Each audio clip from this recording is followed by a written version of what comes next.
Gotta kick off the show here. We're agreeing.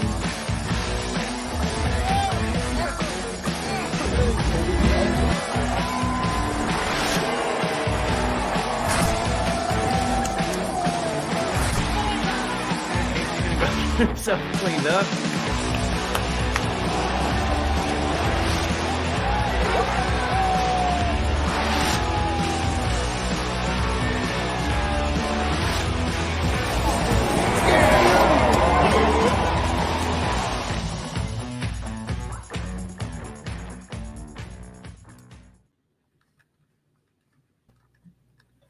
Welcome to the Mafia Cast, part of the Buffalo Rumblings Vidcast Network.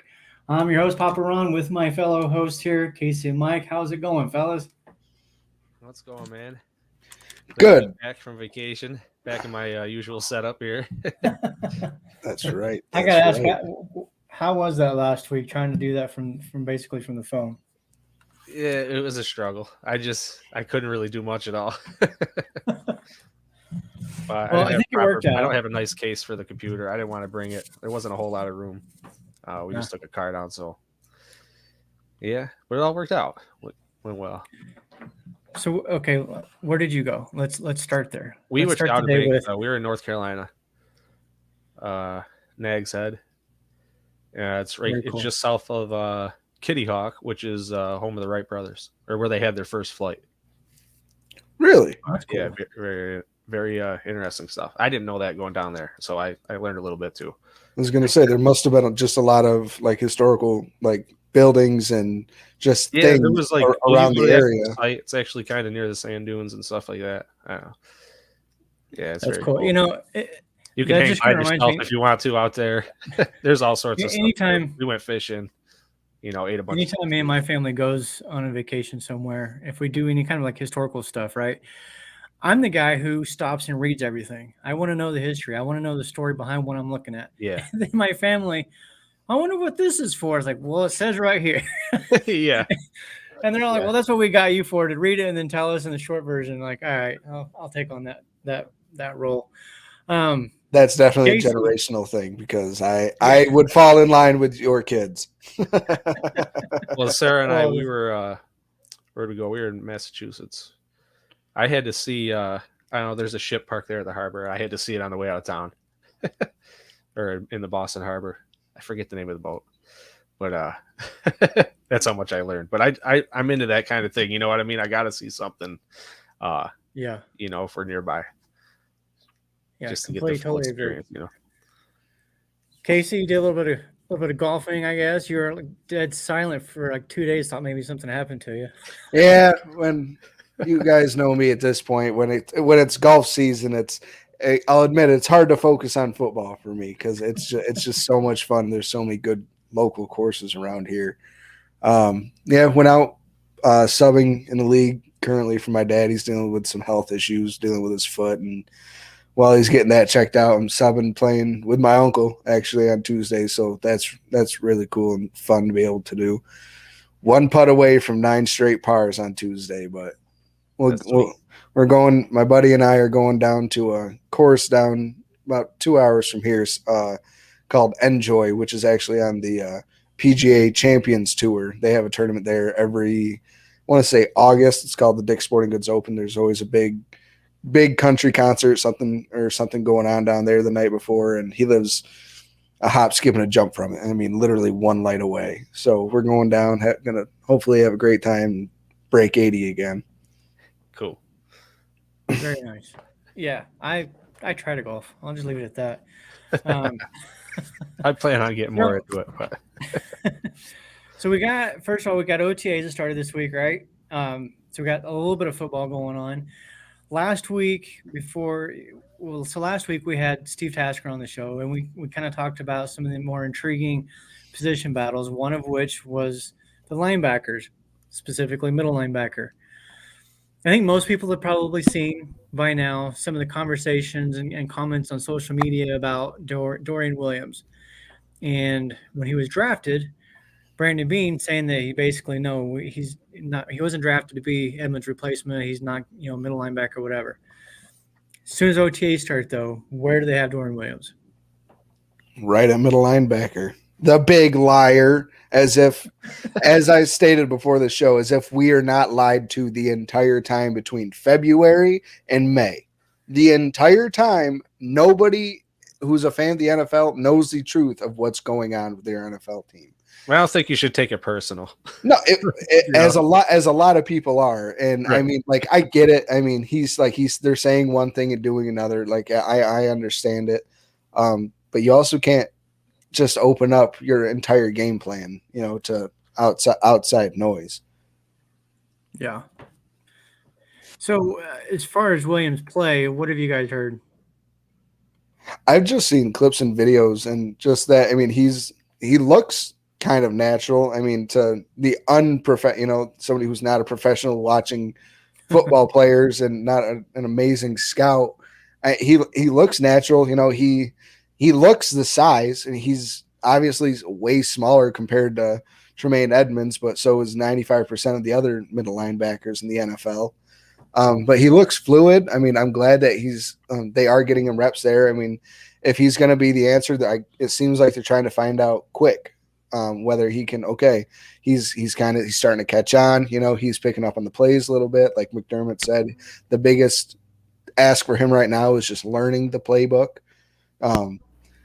So if he's doing all that and they're already throwing him in at middle linebacker, it'll be really curious to see once minicamp opens up in July where he will be in the depth chart, whether they'll be just rotating him in on the first team reps or whether they're just playing it slow with him. They're just, all right, we're going to let AJ Klein, Terrell Dodson just run with this until they lose the job, not necessarily till when Dorian Williams earns it. It just like how quarterbacks used to be, let him sit for a year, no matter what. And just to let them learn, see the mistakes and see the greatness of the player in front of them. Maybe that's what they're doing with him this year, but we won't really have any answers until OTAs and training camp or mini camp and training camp. Yeah. I know that you're a big fan of Specters. Do you think that this changes maybe the outlook for the middle linebacker position? Do you feel like, either one of you can answer this, do you feel like the team is maybe pushing Dorian to be the guy, or are they just kind of like, well, let's see what we've got. Maybe he can do it, maybe he can't, but let's include him in the competition? I think they have to at this point. I mean, it's kind of too early maybe to say. I mean, they have to try it. So I mean, we'll see if it, you keep trying until something sticks, then I mean, you go with it. But it's very encouraging to hear that he does seem to have it together and might be able to play the position. What Mike just said, like throwing it together, it seems like that's kind of what they are doing. Is here's 4-5 players that can play this position, but play it 4 or 5 different ways, separate from each other. They're all going to play the position differently. Now, what style is going to match Matt Milano's gameplay to go alongside it, as well as it should?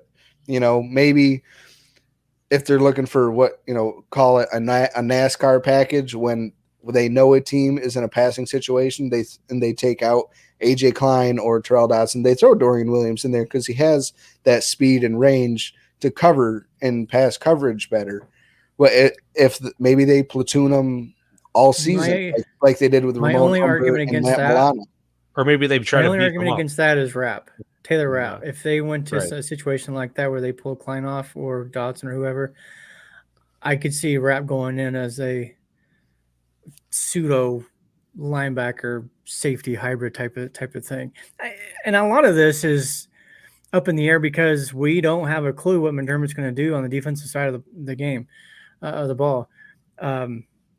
We could see a completely different defense. I know people keep saying, and they've in the past, that Frazier's defense is McDermott's. It's not really. Like, we've seen McDermott call the plays when he was at Carolina. We know what type of a play caller he is, and what Frazier was doing is not that. So I don't know. I'm intrigued by this season. I know our defense has always been relatively good, top 5, top 10 for the most part for the last 4 or 5 seasons, but I would be good if our defense was, say, 8th, ninth in the league, but maybe 3rd in sacks and 4th in turnovers. Because that's, I feel like, the part of the defense that we're missing. And I feel like that the athleticism that Dorian Williams brings, and I've heard Spector is an extremely athletic linebacker as well. So maybe they're just throwing Williams in there and be like, okay, you know what? We've already got 3 guys that know the position. Let's teach Williams the position so they all know it. And then come training camp time, the 4 of them battle for it. Yeah, I mean, that seems really just what they're doing, just kind of leveling the playing field for Dorian a little bit, I mean, I don't know exactly. I know, guys like Milano and Diggs aren't there right now, but I don't know about AJ Klein or Terrell Dotson and Balin Spector and all those guys, And another name we haven't brought up at all is Terrell Bernard. What's going on with him? A 3rd round pick 2 drafts ago. So is that just going to be basically a throwaway 3rd round pick? We've seen the production that you can get out of a 3rd round pick. If that's the case, then you have to start considering that might be one of Bean's worst picks. Even outside of Cody Ford, to where at least Cody Ford was getting on the field. Was he playing well? No. But he was still out there. He had still at least earned the right to be out there. If we're drafting Dorian Williams again and bringing back Klein and Dotson, and we have Spector, and now we also have Bernard, then where are we going here? What's the plan with him? If it's going to be purely special teams, then that kind of sucks. For a 3rd round pick, yeah. I agree. What would you consider that better or worse than the Ed Oliver draft pick? Special teams player. Sort of, Tough question. It is. But I would have to say that trying to read it. I hate bashing on Oliver because I like him as a dude. But to spend, I think, what was it, a 9th round or 9th overall pick for a player and get what they've gotten in return, that to me, because of the value of that particular pick, it was one of the worst picks so far to date. Now, maybe Ed Oliver comes out this year, and if the people around him can stay healthy, I think he could have a solid season. But that's the problem. When you draft somebody at the 9th overall spot, they should be one of those guys around that's making everybody else better, not the other way around. And I feel like Oliver is the kind of player who needs talent around him for him to be able to excel. But I've also heard a lot of commentary about Frazier's, again, very vanilla defense. They didn't call a lot of stunts and different blitz packages. And those are the types of things that are fit Oliver's asset better. That's the type of his speed, his quickness. Just asking him to go straight up man-to-man with somebody, or in some cases double team, that's not Oliver's game. And it never has been. So there could be some of that aspect to it as well. I'm going to touch on what Matt said a while ago. Right. McDermott wouldn't have worked with Frazier for so many years if he didn't like much of his style. I suspect he will try to utilize some of the same concepts. I think you can like another person's style, but I feel like there's some changes that can be made to it at the same time. And maybe they've had those conversations in the past. I've seen some stories starting to pop up here lately, actually. They're just saying that there might have been more to Frazier leaving than what we were initially told. We're probably never going to know the truth behind it. No. But maybe, I'll be a conspiracy theorist for a second, maybe they did have that conversation and Frazier wasn't willing to change. So McDermott's like, okay, well, let's save some face here and I'll give you the opportunity to walk away without firing you. I don't know. That's kind of just the reports the last couple of days that have come out, And I mean, Leslie Frazier going to that coaches clinic, Coaches of the Future, whatever it was called last week. And it's for up and coming coaches or coaches that are trying to get head coaching jobs. And seems like if you were stepping away from coaching for an entire year to just focus on your personal life and family and health and all that stuff, you probably wouldn't be doing that. I mean, yeah, people get bored, Right. I mean, he's still interested in what he does. He said he doesn't plan to retire. He was just taking the year off. So yeah, is he keeping his name relevant and his toes in the water?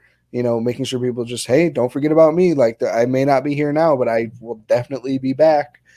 Or is it like what you just said, and they just kind of mutually agreed to part ways? It was just kind of a lot of relationships, man. I mean, not everything is meant to be forever. Not everything was meant to be Bill Belichick and Josh McDaniels. I mean, not like they sometimes like it just runs its course, and maybe it ran its course at this point. Yeah. What do you think, Mike? Very good point. I mean, like you said, we probably will never know. And I mean, it's, if it's some sort of personal thing, it's really none of anyone's business anyways. So it's true. I mean, very true. That's true. Yeah. But that's what we're all here for. But at this talk point, about other people's lives in business. Right. Completely put it in the past and, just totally move on from it. Or, it's hard to say though, in the future, but I think we just move on at this point. Now, if this, but as far as being the same, he could take something from Frazier. But I'm excited to see something a little different this year. I mean, you can't not work with Leslie Frazier, who's one of the greatest defensive minds, for the last 15, 20 years and that the game has had, and not take something from him. I mean, you've worked hand in hand with the guy. He's ran a top 10 offense since he's been in Buffalo, basically. So there's always going to be things that hopefully McDermott takes from it, but there's definitely going to be changes too. I mean, they're not going to have the exact same system. Like there's West Coast offense, but there's different formations and different variables that can make an offense a West Coast offense. And same thing with the defense. There can be completely different styles of a 4-2-5.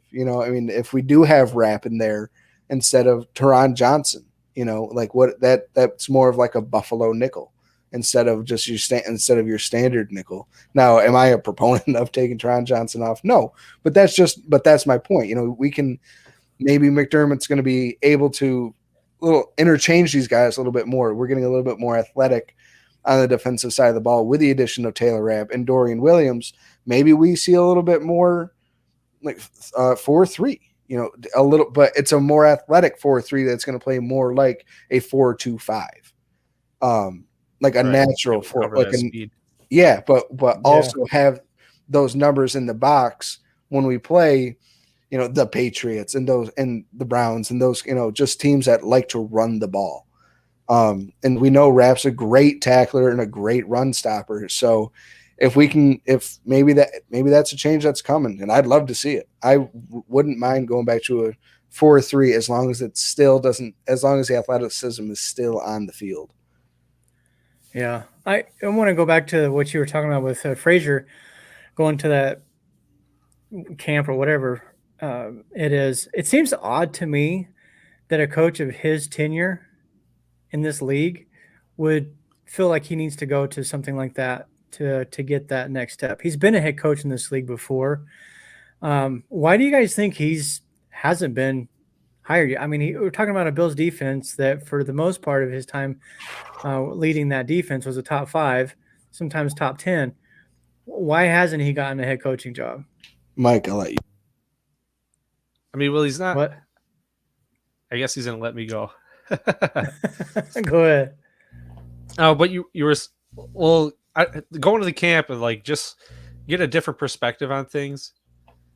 I mean, just to see what I don't know. Somebody might have some different theories and strategies, and you're constantly learning. So I don't look at it as I don't know how to really look at it like a still learning thing, but you don't want to look at it like he's still some sort of student. He's still knows what he's doing.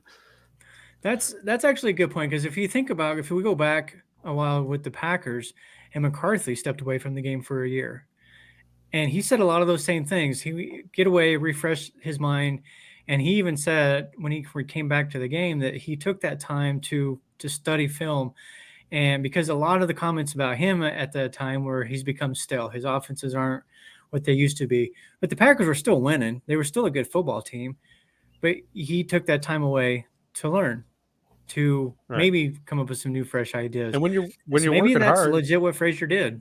Yeah, when you're good at what you do, you're working really hard. You get burned out too. So, well, and we all know the saying: "If it isn't broke, don't fix it." And we can all admit, like, hold on, until the playoffs happen, the defense hasn't been broken, since he's been here. And then usually the divisional or the championship game, the defense breaks. But I mean, how many times have you guys watched the Bills game and there's some key moments the team that we're playing against drives down the field, and then they get to the 10 and we hold them to a field goal.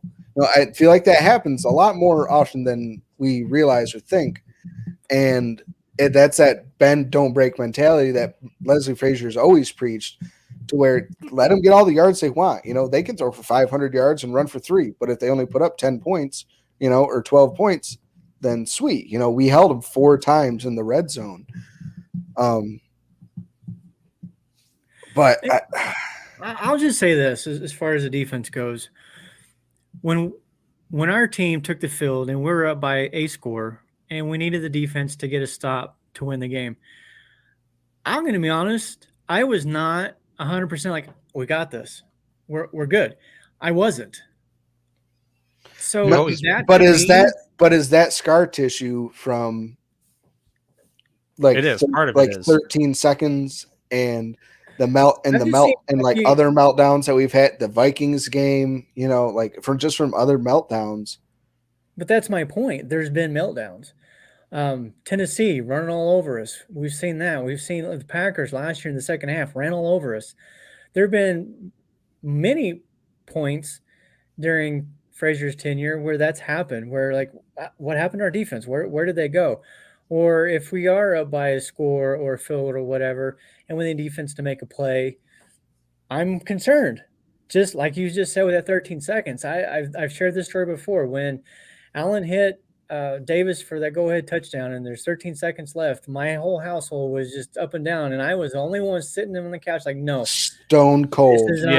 Yeah. Stone cold. It shouldn't be that way. I told my dad the same thing. I looked at him, and he was celebrating. We were at a bar, and I was like, you remember Tom Brady? I was like, this is the new Tom Brady. There's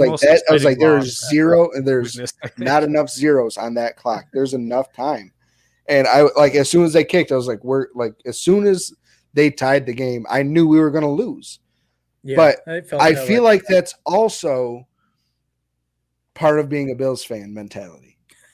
We have to admit we are so accustomed to losing, and so accustomed to losing in big games, to where when something bad happens like that, we're like, it's over. Well, yeah, because we can see, because we've lived it before. We're like, all right, we know what's coming. They're going to kick the field goal, they're going to get the ball, and then they're going to score and win. Because if you're in that situation, that's your plan. Mahomes is the next. Yeah. I would not say Mahomes is the next Brady. I will not say that, and here's why. Because these situations the Bills find themselves in, for me, it's more my concern about the defense than it is our opponent. I don't care if it's Patrick Mahomes over there. 13 seconds should be I can't say it enough. Like, there's no way a team should be able to win and pull it out in that situation. I don't care if it's Joe Montana, Tom Brady, Mahomes, Terry Bradshaw, Roger Staubach, Bart, and you name it. I don't care. You got to stop them. This is a great comment. This is a great comment. Yeah. So to your point, where asking a question is that scar tissue? Yeah, it's scar tissue because it keeps happening. It's not like a 1 or 2 times moment that sticks in your head. It's multiple times. I mean, even going back to the first, which makes me think Josh Allen's first playoff appearance against the Texans, we were up 16-0, and you didn't feel safe. We also didn't put up points in the second half. Oh, the whole team. You can, Yeah, I agree. like, but so I mean, it's Sometimes both just sides fail at once, in that and game the it was plan both just doesn't sides. work. Like, well, in that game, Yeah. the Bills played to just not lose. Yeah. And that seems like that's what keeps happening in these tight games where we're playing not to win, but we're playing to not lose. You know what I'm saying? And I just that comes back to bite you. I mean, we hear it all the time. You have to play to win the game. You can't play to not lose because that's how you do make the mistakes. If you just sit back and let them get, all right, yeah, we gave up 25 yards on that play. Okay, but they started at the 30, or at the 25. So they're now at the 50. There's still 7 seconds left. All they need is 10 yards. Yeah. Like Right. Well, that's the kind of thing that like just can't happen. right. And like you were saying, the whole bend but not break mentality. I would rather see our defense give up 20 points, but get 4 or 5 sacks, force 3 turnovers, because you give our offense the ball an extra 3 possessions or 2 possessions, they're going to score. They're going to put up points. Like I would rather see them fail taking a risk than sitting Yeah. back and still failing. See, oh man, I mean, it's you got to hard. try it. It's so hard I mean, because but you trust the Bills' offense, right? well, that's the whole thing. Like that's the whole conversation. So it doesn't work, and they point. score, and we're going to go out and score again. Yeah, because that's got to be your thought process. And, because the next time it's going to work this time, and you're going to keep trying it. my Yeah. my I just think you argument have to against that would force the opponent to make decisions, force them into mistakes. I mean, you got to make decisions faster. Yeah. but It messes with you. if Got we Wheels play are that turning. same defense, if we play that same defense with a better pass rush, which is going to cause more turnovers, more errant plays on the offense, playing that same style on the back seven or back, whatever, maybe we do get those couple more turnovers. So, and we're not even allowing that, like those points. So we got it. Like you got to figure out where the root of the problem is stemming from. And in my opinion, it has been like pass rush. I mean, the Bills haven't had a great consistent pass rush in years, absolutely years. So We if have off and it's, on. but not consistently. I mean, Right. we all thought we had like a top 3 defensive line last year. I mean, a lot of Bills Mafia will admit, like after the first 4 or 5 weeks of the season, we were like, oh hell yeah! Like At we times, it was we finally found it. We have Daquan Jones, Ed Oliver, Von Miller, Groot, And then and injuries. yeah, stacked and up. then injuries happened and Yeah. everything fell apart. I mean, yes, we have especially AJ Epinesa, like a good rotation, like a good rotational now guy you're behind scrambling those trying to fix guys. it. Yeah, but now you're scrambling trying to fix it. You can't be so top heavy. And I think that's why why I'm thrilled we brought in Puna Ford. So now we have a great rotation of interior defensive linemen between Ed, Daquan, Tim Settle, Jordan Phillips, and now Puna Ford. I mean, there's your 5 starting defensive linemen, defensive tackles for the year. Tackles. Yeah. The Eli Anquo and Brandon Bryant, those guys, aside from injury, they won't be getting called up. It'll be the likes of Kingsley Jonathan getting called up when eventually one of these ends just gets dinged up for a game or two, and like we just need another body in the room. Yeah. Yeah. And that again, and going back to like the situation with Ed Oliver, there was just no flash to the defense. There was no, like I said, there was no stunts. There was no nothing. It was just Oliver, go straight ahead and get double teamed and get pushed out of it because he can't handle double teams. He's not built that way. It's not his game. So I just feel like perhaps with McDermott calling the plays, I think he might add some of those wrinkles where he stunts Oliver around Puna Ford. Like, let him use his athleticism and his quickness and his speed to his advantage, as opposed to trying to bull rush a 320-pound guard. It just doesn't work that way. So, who wants to take this first? Who wants to take this first? What? Yeah. Oh yeah. No, I read that. That's the second one. I think that's old news too. Rexy. It was Ryan- a fun time. Matt saying Ryan got it done on D. The first year or so, first couple games, the defense was good. We can all admit it. The defense was very good. But they were. That's and why then Mario he got. Williams quit That's playing. why. Yeah, and that's why he got fired. He lost the locker room, and he lost the defense. He lost that defense absolutely blanked the bed that season, and no wonder they cut him after 11 games. Yeah, and his brother, Rob Ryan, his brother definitely didn't help the situation at all. Yeah, that was. We were. I mean, okay. That's when I knew we hit It almost felt rock like a bottom. circus When at we that point. hired Okay, so Rob, you I guys, was like, you were there. I You was guys were there so for the 17 depressed. years. You were there for the 17-year drought. Was that the worst era of that drought for you guys? It wasn't Rex the Ryan worst. It was entertaining to say the least. days?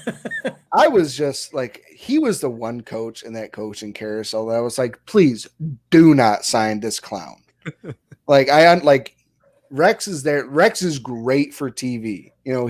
He's perfect for NFL Live. What he does. He was a step in the right He's- direction, he's though, fla- right? He's flamboyant. He's out there. Initially. He makes wild accusations and that kind of stuff. And he had his time in New Jersey with the Jets and taking them to the championship games with Mr. Butt Fumble over there. And we can all agree a blind squirrel finds a nut, and he found his he found his nut doing that. But I mean, it was bad. It was probably for me the hiring of Rob Ryan was probably my low point personally as a Bills fan, because I was like, what are we doing? I understand your dad literally created a defense, and you guys probably know it just as well, if not better, than he did when he created it. But you were still terrible at coaching. We're I always do wonder, we're though. always exploring all options. I do wonder, though, if Rex Ryan could be just a defensive coordinator, No thanks. what would that look like? No thanks. I don't want it. Yeah, I don't want. It's too much of a personality. yeah. The Bills, outside of Diggs, I don't think they and need that right really now. Josh Allen, and I guess Von Miller, but there's no there's nothing terrible with Von, but there's no real personalities on this team that causes any friction anywhere. It's he would be the problem. We've already seen him. We've seen his ability to lose a defense in a locker room. I don't want to bring that back in. Yeah. So let's go back it up a little bit to what you just said about no personalities causing friction. And there are some Bills fans out there that would say you're wrong, that Stephon Diggs is an issue. I think the three of us are in agreement on this situation, but Casey, I know you want to speak on it. So no Stephon Diggs at OTAs. What does that mean? Has he ever been there? Ever? No. Did he restructure his contract to help out the team in order to create cap space this year? Yes. Is he worth $45 million dead cap to the Bills next year? No. The answer to that is yes. If they True. traded him, the Bills are down $45 million in dead cap. Well, I mean, he's worth. I'm saying that's not worth it. That's what I'm saying. Exactly. My saying yes was that I'm thinking he's big not going deal. anywhere. It's so let's start complaining about Matt Milano, Latavius Murray. Oh my God. Who else? Who else isn't there? There's one other. There's the backup tackle. Oh my God, I'm drawing a blank on Quessenberry isn't there. Well, there's 90 guys on this roster. I'm pretty sure there's a handful that aren't at OTAs. I'm sorry. Every team. I'm sorry that I'm on vacation for 4 months out of the year, and I'm gonna enjoy it. Imagine how much money Diggs is making right now by not being there. They're not getting paid to go to OTAs. It's voluntary OTAs. There's no money for him He's doing other stuff. He's Excuse me. enjoying himself outside of football right now. Yeah, these, let him these live his guys are life. And I still. would look at it like this too. Everyone gets their Somebody- shorts in a bunch over. I would look at it like this too. If Steph Diggs isn't out there, that means that there's more opportunities and more focus on the younger guys. Yeah, Yes, which he is could good. help with the coaching and stuff like that, but he's still part of the practices. He's still running routes as the number one. If he's not there, then Davis can step in there, and that gives more opportunities for Kincaid and Shorter and all of these guys. So there's that the glasses half full type of way to look at it too, but man, I'm not gonna lie. I sometimes I do wish Diggs would just stay off of Twitter and not make his little comments and stuff. But he's doing it because he's having fun with it. He's sitting there on his phone, just typing away and laughing the whole time. He's doing it. He's a way better man than I, because I would be doing it multiple times a day. I don't know if I want to be here anymore. I'm just sitting in the bathroom.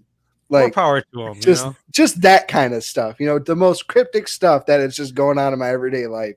Oh, this is terrible. I'm talking about my sandwich that I'm eating right now. Like that. That kind of stuff. Not like, who cares? I've said it multiple times on this show. It's like one of my new favorite sayings.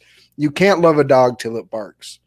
And we all admit that Diggs is a dog. He's him. You can't hate somebody who's going to voice their frustrations. We all do it separate, like in different ways. Some people are more outspoken about their feelings, and some people are like, just keep it all in. And he plays wide receiver. Yes, that's known as a diva position. Is he a diva? No. Is he voicing his frustration? Yeah. I mean, we all do. So get over yourself. Just people. A passionate player. He's good at what he does. He's a veteran player. He deserves time. Just let him live. And I kind of see the entertainment value in it too, because it's just like, wow, people get really crazy. It's not like they're running. It does give content creators like us something to talk about. So keep yourself busy during the off season. What can you do? The whole Murray thing. Your whole schedule switches up. The whole Murray not being there. I mean, that's not a big deal. If there's one running back that's like, I would say out of the four, I think all three of us would agree he would probably be the one that's inactive on game day. If that's the way that they decided to go and they keep all four, we would all probably admit that Murray's the odd guy out there. But he's been in this league for like 10 years. He's a professional. There's a reason why teams year after year after year keep bringing him in, because he's in phenomenal shape. He can learn a playbook insanely fast, and he's still a good role player. So Murray not being at voluntary OTAs because he's in Central New York trying to build a youth center in his hometown and not out in Buffalo, like that doesn't bother me at all. So, right. And it's also not like they're running entirely through, like, they're not running scrimmages. They're not like, he's not getting nobody's getting real game action, like any sort of game, like fast-paced game action right now. So that's save it. And he's an older player. And like somebody mentioned earlier, Donald always worried about injuries going into the preseason. Yeah. I mean, Latavius Murray, he doesn't have a knack for being injured. He's not labeled as an injury-prone player, but the older you get, the more likely it's going to happen. So if him not being at OTAs is going to keep him healthy for the year, then I'm all for it.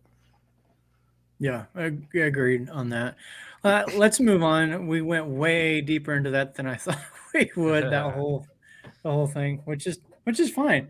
But let's talk about the AFC East right now as a whole. Aaron Rodgers, finally, that whole thing is done. He's over there with the Jets. Is there any of these other three teams, Patriots, Dolphins, Jets, which one scares you guys the most? Casey, go. Who scares me the most? It would be the Dolphins. And it's because they did get better on defense just by bringing in Vic Fangio. I mean, I wish this whole Leslie Frazier thing happened earlier, because I do think that the Bills would have made a run at Vic. I mean, he's just that good of a coach. The Jets, I mean, it really truly depends on, can Aaron Rodgers go back to MVP level Aaron Rodgers? But if he's going to be last year's Aaron Rodgers, to where, I mean, he didn't scare us. He threw 3 red zone interceptions in one game against the Lions. You know, I mean, is his age maybe starting to show a little bit? We saw him already sort of hobbled with his ankle a couple days ago. Now, like I said pre-show, it's May. I'm not too worried about a rolled ankle in May. But to me, it all depends on just how good he can turn that offense around. And if he can make those has-been wide receivers better than the wide receivers who are already better on the Jets roster, I mean, I don't understand how you can bring in Randall Cobb and Alan Lazard and Mecole Hardman and expect Garrett Wilson to get the targets that I think genuinely deserves, because I think he's a fantastic wide receiver. I mean, I think he could be his next Devontae Adams. Do I think that means he's going to be the best wide receiver in the NFL? Maybe he could be. I don't know. But I think giving him Aaron Rodgers certainly gives him that opportunity. And then the Patriots, I mean, there's still nothing about their offense that scares me. Now, defense, I mean, they got that corner out of Oregon, Christian Gonzalez, and I believe that's his name. Christian Gonzalez. I mean, monster of a cornerback. You know, he's built to play that position. I mean, they got better on defense, but it's the offense, and we've seen offense is starting to win championships. That Eagles defense could not win the Super Bowl this year. You know, as good as it was in the offense, it didn't keep in the first half. It didn't keep up for that whole game. And Bill Belichick, I mean, my opinion, still like the best coach that's ever coached in the NFL. But everything runs its course, and I think it's time. And I think like his time as the head coach should be like coming to an end. I think this will probably be his last year if they finish under 500. That would be my guess. I think he's too arrogant to walk away from the game like that.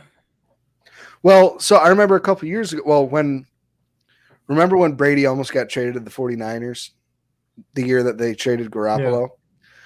Yeah.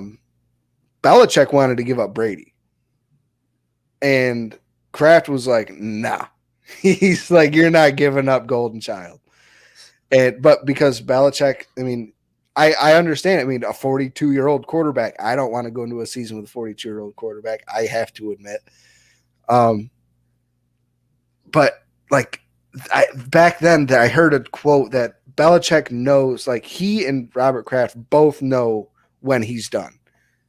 So that means, like, I mean, there's a set plan, or at least there was at the time, of him saying, like, yeah, okay, so maybe it's after I do 3 consecutive losing seasons, or I hit a certain age, or I hit the all-time wins record, or this, you know, a certain benchmarks, and then he's done. It's not necessarily a timetable.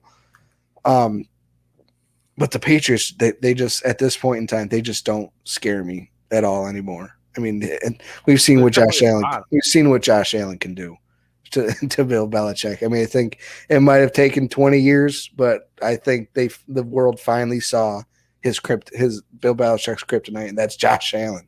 He just doesn't have an answer for him. Well, I would say his kryptonite was Tom Brady, because he has not been the same since Brady left.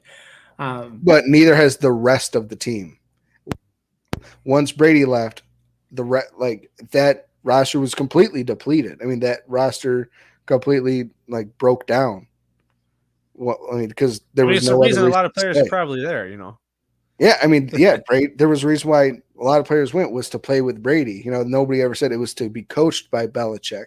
It was to play with Brady. But you still had to have a great head coach in order to put you in these winning positions and to make the right call at the right time, you know. And like somebody in the comments said earlier, I want Brandon Beane to work on clock management more. I think we all do, but I think that's also one thing that Bill Belichick has above 95% of other NFL coaches is to where he is so good mentally and knows how to run the clock and when to take a penalty here and take a penalty there just because it's going to screw your opponents at the end of the game. They can't stop the clock, and I think it's still Bill Belichick, but the Patriots are last, like Mike said. And the more you talk about the Jets, it makes me worry about last. Let me answer Roy's question here really quick. So Belichick is currently at 298 wins. The record is 328. So I don't see Belichick winning 30 games in the next. He'd have to go at least 3, maybe 4 years. I would say 5 years to win 30 games. Only 6 wins a season. No, but that I'm saying like that. I would say like that would be like that would like just for me to comfortably say, yeah, he'll definitely get that 30 in that 5. And do you expect them to win 10 games in the next 3 seasons? I don't. No. I have so. I went through the whole AFC East, and I had them winning 6 or 5 games this year. 5. Yeah, that's not good. For me, if I'm looking at this like this, if he sticks around for 4 or 5 more seasons, and he gets the record, to me, that's just going to further diminish his legacy. That to me is going to further cement the fact that Tom Brady made him. Because if he has to sit around for that long to win 5, 6, 7 games a season just to break a record, that's just Tom Brady made him. Yeah, he's a good coach. I will give him that. But there are other coaches that I personally would rather have over Belichick. At this point in time, yes. But at his peak, I think he was the history. I think he was the peak. Like so at his peak, he was the best. What did they just get penalized for? What's that about? I was wondering that too. I couldn't find exactly what they did. They missed a couple days of practice now or something? Yeah. They lost a couple of days of OTAs because of some off-season rule that they broke. I saw it pop up on a notification. And I was like, I don't care. If there's a rule to break, Belichick's done it right. Belichick has broke a few records or a few rules. He's got to test the waters. Which is just another reason why I don't think he's one of the greatest coaches of ever. I don't care how many Super Bowls they won. To me, Tom Brady did that. Yeah, he was part of the equation. You can't deny that. But you go back. This is quite the combination. Time. Some of the people in the comments can probably back me up. Oh. Bill Parcells took the Giants to the Super Bowl. He almost took the Jets to the Super Bowl. He took the Patriots to the Super Bowl. He did it with 3 different teams, and he did it pretty quick. It wasn't like it didn't take him 5 years to build the team to get them there. He took over teams, and I've never seen a coach step into an organization and instantly make them competitive. It just doesn't – you just don't see that very often. To me, Bill Parcells, I hate to say it because, he was, beat the Bills in the Super Bowl and all of that. But to me, Bill Parcells is one of, if not the best coach. So, by that logic, and we're off track again. It's our show. It's our show. We can do what we want. We do what we want. That would by that logic, that puts Sean McDermott in like a top coaching tier for you. Then, if like for the turnaround he was able to build for the Bills, and he did it once. Belichick did it 3 times. Parcells, but I got you.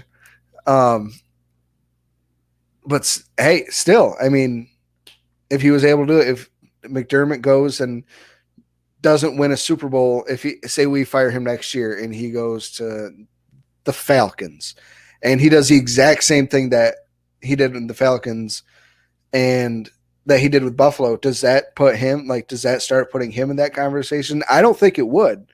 I don't. You gotta have the Super Bowls. Well, yeah, that's the whole thing. And Belichick has 6.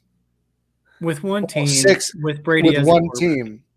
And just as Roy said, with Bill Belichick as the DC for the Giants that year, so there's 7. 7 Super Bowls. Right, but Parcells did it with Jeff Hostetler, a backup quarterback. He did it with Phil Simms. Somebody Google it for me because I don't remember who the quarterback was for the Jets or the Patriots when he took those teams. I think he might have had Bledsoe. I think he drafted Bledsoe. I think it was Bledsoe. Yeah, I think he drafted Bledsoe, and then Belichick shipped him off to Buffalo. But so I'm not sure what Matt's referring to here. Let me jump up to this one really quick, though. Roy was a DC. Bill Belichick was a DC for the Giants that year. Super Bowl 25, yes, Bill Belichick. Like, if you look at that Giants coaching staff as a whole, littered with head coaches. I remember watching that 30 for 30, the two Bills or whatever it was called, about Bill Belichick and Bill Parcells, and they showed the picture of the whole coaching tree, and like my jaw just dropped. I couldn't believe that. Like, I was like, that all these guys were on the same staff. Well, that's just kind of like how, and they barely beat the Bills by 1 point with quite arguably the greatest coaching staff in the history of the game. Well, I mean, think about it this way. Think about how bad the Redskins were when they had Kirk Cousins. And think about all the coaches that are like phenomenal, prominent head coaches in the NFL now. They had Kyle Shanahan, Mike Shanahan, Sean McVay, and Zach Taylor all on that coaching staff, and they sucked.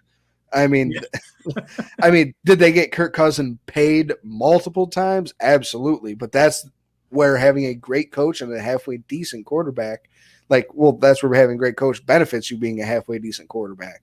And he had 4 of them. So, and he got paid 4 times. So, check a box each time. But it goes to show you, you can have great coaching staffs, but if the number one right guy isn't in charge, it might not mean diddly, because apparently it didn't mean nothing in Washington. Wide right. Twitching. Yeah. So what's your guys' expectation for the AFC East? I was going to say, we went completely off track again on that one. Mike, Dolphins go ahead. Second. We're first, Dolphins second, but even though I may worry about the Jets more because there's sort of that unknown factor about it. And then obviously the Patriots last. But I haven't dove into records or anything like that, but I have been looking at our schedule and thinking about it a little bit, but I don't know if you want to get into all that right now. We'll do a prediction thing piece later on another show. For me, I got to go with the Jets. Buffalo, then the Jets, and then the Dolphins. I just don't think that Tua is going to survive a season. The line for the Dolphins isn't that good. They didn't do anything this offseason really to bolster it. They spent no draft capital on the offensive line. When your starting quarterback comes out and says, I was contemplating retirement because I keep getting hit in the head, and then he goes out and he takes courses to learn how to fall, I would be concerned if I'm the Dolphins and if I'm the fans of the Miami. Where do you go to learn how to fall? Like some bar at 2 a.m.? No, apparently I think it was like judo classes or something, and to learn how to fall. Absorb impacts and That's what. Well, we saw. I mean, he might have got a little chunky. He might be able to survive that ground a little more with that insulation layer around him. God, starting to look like us.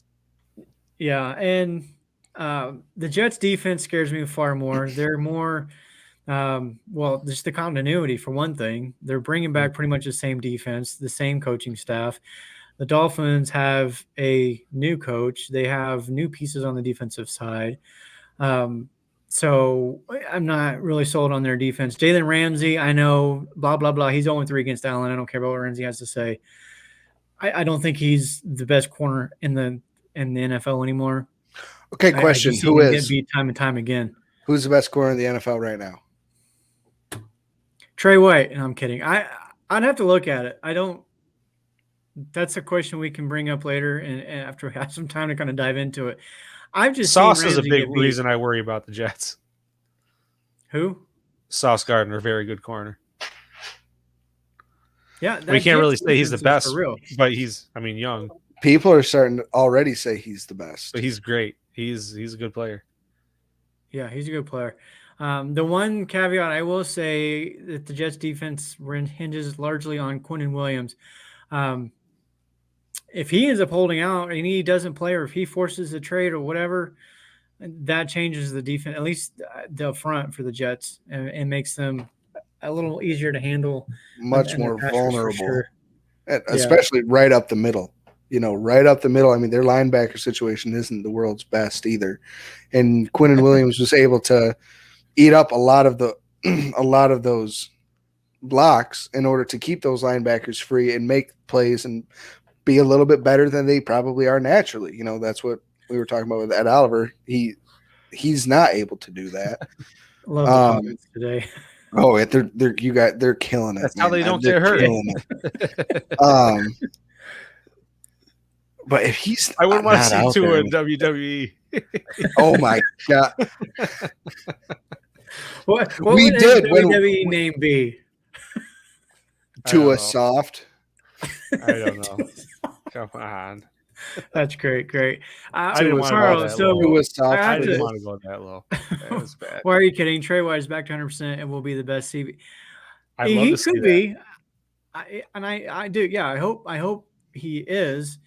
But right now, I do think there's other corners that, they had great seasons last year that are. I need to see Trey White back on the field with a full offseason healthy, mentally healthy, and just see the whole package before I can, get on board with saying that he's the best in the league right now. I love Trey White, love him to death. I will never forget the game, and I don't remember who they're playing. It might have been the Dolphins, but there's a play sheet flying around on the field, and he runs over and he grabs it, and he's like, Yeah. He's read their plays. that was great. And the officials are running over trying to get it from him. Did you know he got fined for that? Like $5,000. I was like, I don't are you joking? Like, it's a joke. And no wonder it's called the No Fun League, man. Like, come on. You gotta have fun. Hey, if a coach is going to fumble No, the that's play college sheet, baseball right now. That's it's on you. recovered by the defender, then it's fair game. That's on you. That's Not right. my fault you ate popcorn before the game. All right. So again, going back, the whole Aaron Rodgers thing, I kind of need to see what that's going to look like on the field first, because you're right. He didn't look the same last season. I do think he still has some left in the tank. Oh, And yeah. I think if that's Jets defense can maintain where they were last year, if they can carry that over into this season, and that offense is just a little bit better, they're very scary. They have a ton of weapons. They've got maybe the best running back duo in the NFL. I don't know. The Jets concern me. They played us tough last year with trash quarterbacks. So now they got Aaron Rodgers. Right. Blind squirrel finds a nut. That's all. That's all I'm going to say Yeah, about maybe he last changed up the year's. scenery. It Jets gives him a game. little spark. I mean, the unknown is the worry. Yeah. And I'm glad we're playing them week one. Oh, because- me too, man. Me too. You've got the unknown from the Rodgers Yeah. situation. Just get it You've right got out of the way. unknown you've got the unknown on the McDermott side. Like both Yeah. of these teams are going to go into this with not quite sure who that team's going to be. It's like sink or swim. Normally you go into a season, you kind of have an idea, right? Both of these teams got some changes coming up this year, so that week one Monday night game is going to be it's going to be fun. It's gonna be fun. Hopefully we come out on top. It's going to be hard for the numbers to top that game. Being the first Sunday night of the season, let alone being a Jets Monday Bills night. game. Sunday night, excuse me. No, is Monday it a Monday night. night? Oh, It is Monday. Dang Yeah, it. because you're mad you got to wait another day. oh, that's right. Oh, Yep. It starts on Thursday, right? re-aggravated. I think that game's going to pull higher ratings than the Thursday night opener, personally. Oh, probably. Who is Which the I'm a little surprised that Detroit got the Thursday night opener. Oh, that's right, KC. I'm not. Detroit was NFL's like it was like the NFL's baby last year. Like everybody, none of us were fans of the Lions, but we were all like, good for you, Lions. Like, come on, like let's do this. And that's like probably how a lot of America was when the Bills were good, like in 2019, 2020, whatever it was. When we got good again, and everybody was like, "Wow, look at the Bills! They're doing good. Good for you, little buddy." And but like all the additions That's that the Detroit Lions now. made, and they made some. I mean, Jack Campbell and Jameer Gibbs, and I thought they did draft well. They added some talent, and Dan Campbell's a hell of a coach. I could run through a brick wall for Dan Campbell. I think they're going to be good. I'm not surprised they got it just because of all the notoriety and like everybody pulling for them last year. But it's going to be a telltale sign. If they get blown out, it is so bad. Here we go. They wanted to give KC a win to start the ceremony. Didn't want to do the Chiefs what the NFL did to the Rams last year by pairing them with Buffalo. He's got a point. Who knows? Nobody wants to. I mean, the NFL does not want to see the reigning Super Bowl champ get freaking smacked in the mouth again. You know, because that shows just how quickly the teams can turn around. I hope it's a good game. It keeps things interesting. And I will say this too about the Chiefs. I know they've won a couple of Super Bowls. Patrick Mahomes is, whatever. They tend to play close games, though, regardless of their opponent. I mean, they almost lost to the Texans last year. If it wasn't for a strip fumble in the overtime, Texans had stopped the Chiefs in overtime, got the ball. They were driving down the field, and I think Mills took off and scrambled, whatever. For whatever reason, they seem to play close games. They play down to their opponent, and then they, pull it on the end. Then they get to the playoffs, and they just steamroll. I wonder who that sounds like. The Bills. We always people in the playoffs. No, we just play down to our freaking opponent every damn week. Well, I don't know if that's necessarily true, though, because you guys have seen the stat. Buffalo has the most multi-score game, double-digit scoring win, whatever I'm trying to say. Double-digit wins. Yeah. In the league in the last, 3-4 seasons? Yeah, that's 10. That can, 10 points. That's just an extra field goal at the end of a game. It could, we've seen still more than any team in the league. It's still we've seen the Bills play down their opponent big time in the Jags game a couple years ago, the Colts game a couple years ago. The Jags a couple years ago. The Jets last year, we can all admit we played down to them because we walked in there like we were just high flying and fluting. And we got hit in the mouth because they were like, you don't respect us. So, all right, we're going to show you what we can do. And we played down to them. Well, do you guys think you can just go all the way, or do you have to plan for losses during the season and weeks you can take off? No, there's no. So why it's okay if we lose this game? You say playing down. I mean, I don't know. But it's like you're not as worried. I don't know what it is. It's just it's just another one of them conspiracy things. Yeah. All right, Carl. So when we do our show the week following that Monday night, we do expect to have you here in the comments because we want to hear about the experience for sure. Absolutely. And awesome. You're going to be in New Jersey, so just be safe over there with those Jets. And to answer all the questions, no, none of us know how the Patriots cheated this time. No. I don't know. We'll figure it out. We'll get back to you guys next week on that and figure that one out. So we are overtime. We're going to get out of here until next week for the Mafia Cast, again on the Buffalo Rumblings Vidcast Network. Stay tuned to the Buffalo Rumblings all week next week for some great shows. Got a great lineup going on. So once again for the Mafia Cast, we are out of here. Go Bills. Go Bills. Go Bills. Happy Memorial Day.